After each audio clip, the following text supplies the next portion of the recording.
अध्यात्म विज्ञान कोई धर्म या संप्रदाय नहीं है, ये स्पिरिचुअल साइंस है जो कुदरत के कानून पर आधारित है।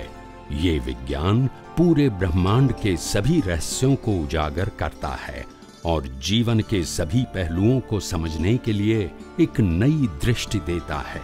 इसी को आर्ट ऑफ विजन कहते हैं, दुनिया को देखने की एक नई दृष्टि, जो अध्यात्म विज्ञानी परम पूज्य स्वामी श्री कमलेशानंद जी के निर्देशन में सनातन सत्य का अनुसंधान कर हमारे जीवन को प्रकाशित करे।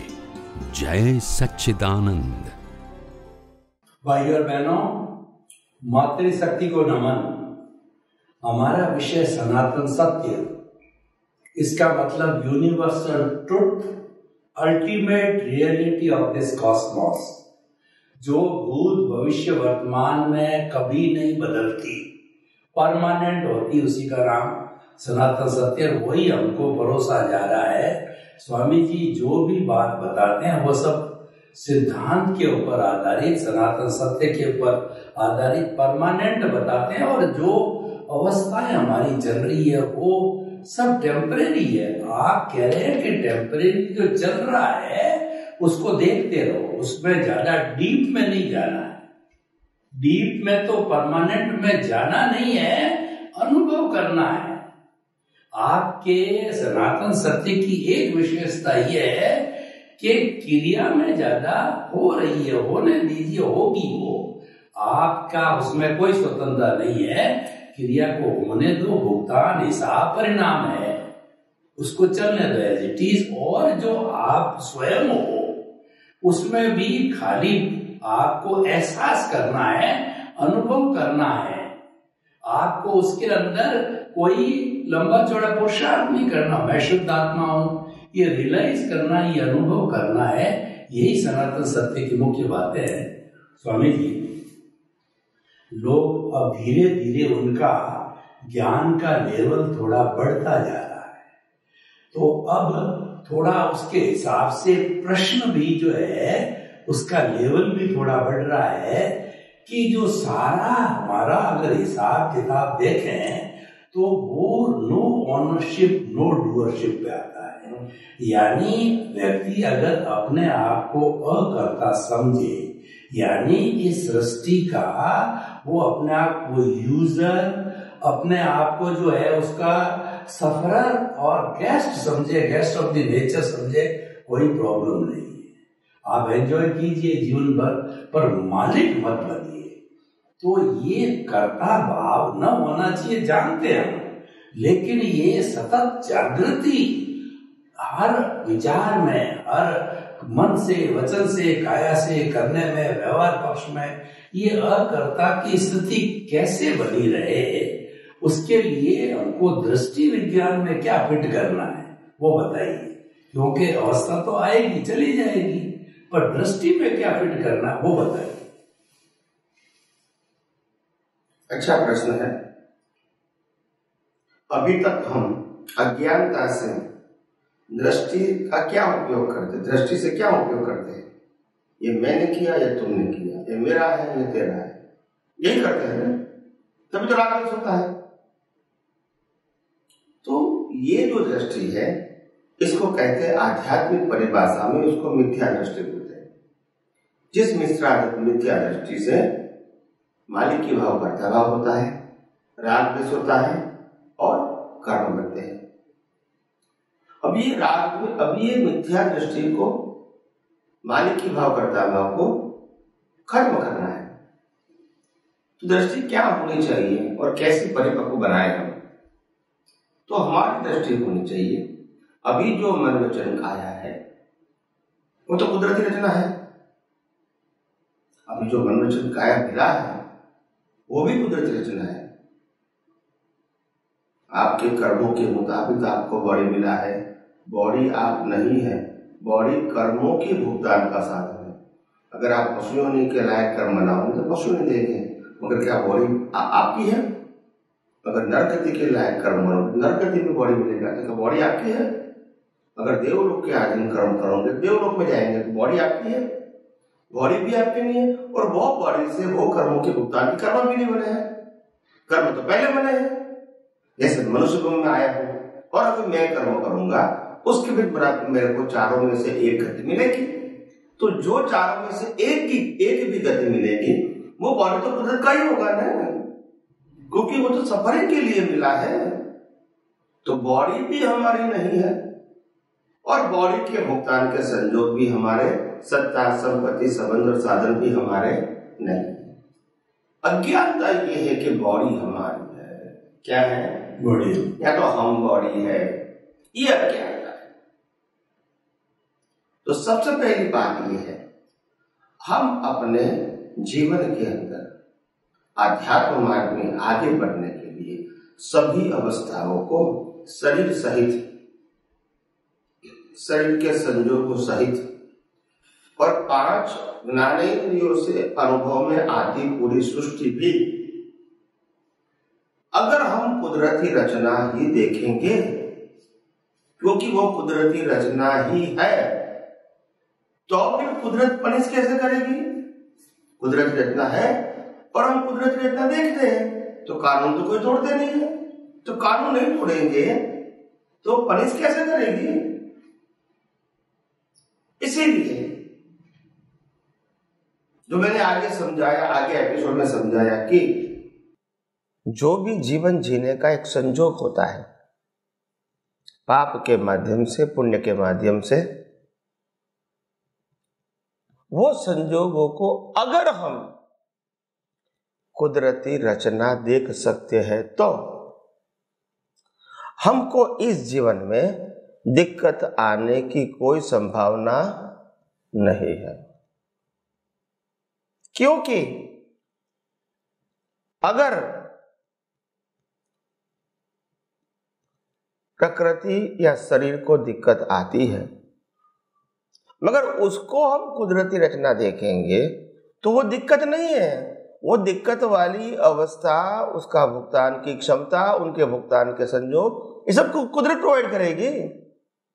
हमको टेंशन क्यों? भाई मेरा एक्सीडेंट हो गया, 2 पांव टूट गए, अभी हम सोचेंगे मेरा क्या होगा? तो कुदरत को मालूम है कि अभी उनको 20 साल तक जीना है, तो 20 साल तक जीने के लिए रोटी, कपड़ा और मकान और उनकी सुविधा और उनकी सेवा के आदमी देना ही पड़ेगा। तो उस टेंशन की बात नहीं है, अवस्था मात्र कुदरत रचना है। तो ये अवस्था के बाकी के संजोग भी कौन प्रोवाइड करेंगे? अगर आपने चोरी के संजोग कुदरत डाले तो जेल में जाने के संजोग भी और निकालने के संजोग भी, तो कोई संजोग हम बना तो नहीं सकते हैं ना। तो संजोगों से डरने की क्या जरूरत है?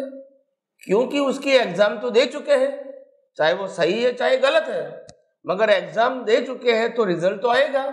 और सबसे बड़ी बात यह है, रिजल्ट भुगतान करने वाला शरीर जिन्होंने कर्म किया ही नहीं है। ये शरीर ने कर्म, ये शरीर तो कर्मों की भुगतान का साधन है, ये कर्म करने का साधन नहीं है। और दूसरी बात, शरीर से कर्म होते भी नहीं है, क्योंकि उनका रोल तो भुगतान का है। कर्म तो भाव से होते हैं, क्रिया से नहीं। यानी कोई भी एंगल से मन वचन काया जिम्मेदार नहीं है। और मन वचन काया से बनी हुई अवस्था भी हमारे हाथ में नहीं है। और सामने वाले के साथ जो व्यवहार करते हैं हम, या तो सामने वाला हमारे साथ व्यवहार करते हैं, वो संजोग भी किसी के हाथ में नहीं है। और बाकी जो दिन रात, ठंडी गर्मी बारिश होती है, हवा पानी खुराक मिलता है, और कर्मों के मुताबिक मिलना जुलना, काम करना, पैसा मिलना, संपत्ति लेना देना, ये सब कुछ होता है। ये सब कुदरती रचना है। हमको तो सिर्फ कुदरती रचना को कुदरती रचना देखना है। क्योंकि फर्स्ट, शरीर भी कुदरती रचना, सेकंड, शरीर की अवस्था भी कुदरती रचना, थर्ड, शरीर के अलावा दिखती हुई पूरी सृष्टि और सभी प्रकार के व्यक्तियों के साथ जुड़ा हुआ कर्म का भुगतान, ये सब क्या है? तो कुदरती रचना को आपको कुदरती रचना ही देखना है, इसमें ये करना न करना वो तो सब्जेक्ट है ही नहीं। मगर लोगों को ये बात समझ में नहीं आती है, क्योंकि अहंकार है, मैं कर सकता हूं, मैंने भुगतान किया, मैंने सुख प्राप्त किया, मेरी मेहनत से हुआ, मैंने दुख भुगतान किया, मैंने लॉस भुगतान किया। सब अहंकार है और अहंकार के पीछे अज्ञानता है। हालांकि इस दुनिया में जो हो रहा है ये कोई नई बात नहीं है, सिर्फ एग्जाम का रिजल्ट है। और सब ये जो संजोग बनते हैं ये संजोग पहले से ही ऑटो मोड है एंड प्री डिसाइडेड है। क्या है? Pre decided. और कुदरत तो तैयार है, उनके लिए कोई मेहनत की बात। आप समझते हैं कि मेरा एक्सीडेंट हो गया, मेरी बहुत गलती हो गई, मगर आपको नहीं मालूम कुदरत को एक्सीडेंट के संजोग बनाने के लिए प्लेस, टाइम, दोनों व्यक्तियों को वहां मिलाना, एक ही ब्रेक फेल होना, ये सब संजोग बनेंगे तभी भुगतान आएगी ना। तो ये डिफिकल्ट है कि आपको भुगतान डिफिकल्ट है। कुदरती रचना में कितनी मेहनत है, इफेक्ट में तो कुछ भी नहीं है, एक सेकंड में हो गया। आप दोनों सामने से आ रहे और ब्रेक फेल हो गई, टकरा गई, आपका पांव टूट गया। तो पांव टूटना तो छोटा संजोग है, मगर ये संजोग बनाने के लिए कुदरत ने जो प्रोसेस किया, क्रिया के रूप में नहीं किया, कर्ता के रूप में नहीं किया, मगर हम साइंटिफिकली सर्कमस्टांसेस देखेंगे तो मालूम होगा कितनी बड़ी प्रोसेस के बाद ये रिजल्ट आया है। ये रातों रात कुछ हुआ नहीं, कितना टाइमिंग। एक व्यक्ति घर से निकलेंगी, ये समय पे ही यहाँ आएगी, तुम भी उस समय से घर पे निकलोगे और यहाँ से क्रॉस होंगे, और क्रॉस होते समय उसकी ब्रेक नहीं लगेगी और आप ही उस सामने होंगे और आपका एक्सीडेंट हो जाएगा। ये टाइमिंग देखो, कौन मिलाएगा? हम मिलाएंगे। तो कुदरत कहती है ना कि ये टाइमिंग मिलाना ही कुदरत का काम है, तो वो कुछ नया नहीं करती है, आपके ही एग्जाम का रिजल्ट देती है। तो हमको ये समझना है कि अगर ब्रह्मांड के अंदर से हमको मुक्ति का अनुभव करना है तो सरल रास्ता ये है, मन वचन काया उनकी अवस्था और 5 इंद्रियों से अनुभव में आती है पूरी सृष्टि को। अगर कुदरती रचना देखोगे तो कोई डिफिकल्टी है ही नहीं, और उसमें क्या कोई फॉर्मेट की जरूरत है, और क्या त्याग की बात किया, और क्या कोई मंत्र तंत्र की बात किया, क्या कोई समर्पण की बात किया, क्या कोई मेरे तेरे की बात किया, बताइए। तो इतना सरल विज्ञान, इतना सहज और इतना सुगम और इतना सटीक विज्ञान अगर किसी को सुनने में मिलता है तो भी समझ लेना उनका बहुत बहुत हाई लेवल का पुण्य है। नहीं तो ये विज्ञान सुनने के लिए भी नहीं मिलेगा, वो संजोग ही नहीं बनेंगे। और इसके बाद अगर सुनने के बाद इसको समझने का मौका मिला तो समझना उसका कुछ डेवलपमेंट है, और समझने के बाद उसको उपयोग करने का मौका मिला तो समझना वो उनकी वैल्यू समझ गए, समझ चुके हैं। और जो व्यक्ति उपयोग करके अनुभव करता है तो समझ लेना इसको मुक्ति के मार्ग में आगे बढ़ने में इंटरेस्ट है। नहीं तो क्यों अनुभव करेगा? क्योंकि ये तो संसार के लिए नहीं है, ये विज्ञान किसके लिए है? मुक्ति के लिए है। तो जब इसको अनुभव तक वो पहुंचा क्यों? क्योंकि उसको मुक्ति में इंटरेस्ट है। तो ये मैंने कहा ना कि ये मुक्ति का मार्ग जितने भी अनुभवी पुरुष हो गए इन पास्ट, वो सभी ने एक ही बात बताई कि मुक्ति का मार्ग सहज, सरल और सुगम है। ज्ञानी पुरुष दादा भगवान ने बताया कि मुक्ति का मार्ग तो खिचड़ी बनाने से भी आसान है। तो ऐसे रैंडम कहा होगा? नहीं, यथार्थ कहा है।